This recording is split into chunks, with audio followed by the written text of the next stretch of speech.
Most of us watch TV or use the web almost every day, but for many people, getting either their service through Charter or Spectrum, some major changes could be headed your way. It could be. The state PSC did something unprecedented last week, said it was revoking the company's merger with Time Warner and giving the company 60 days to get out of the state if they don't do a transition plan to a new provider. This is uncharted territory, and so you've had a lot of questions. Farah Jadran joins us with a few answers this morning. So first of all, Farah, what would happen when this 60-day clock runs out? Well, Dan, Jennifer, it's hard to imagine any time going without internet or cable, but it could be a big problem for many. So that's the question we've been getting most is, what happens to my service in 60 days? Well, Charter Spectrum must maintain service to customers during its transition. The 60 days is for the time so that Charter and Spectrum can file a transition plan with the PSC to ensure a smooth transition to the next provider. That's all subject to commission review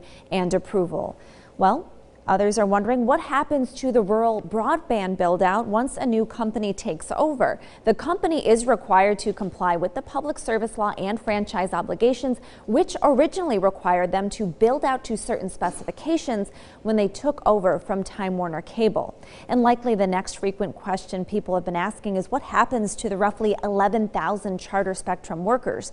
Because they have to maintain that service and comply with public service law and those franchise obligations, those workers will remain on the job during this time. Now, you're probably wondering what happens next with all of these things in the air. Well, it appears this is the first time the Public Service Commission has ever revoked a merger like the one between Time Warner and Charter, meaning the process could be drawn out for some time. Dan?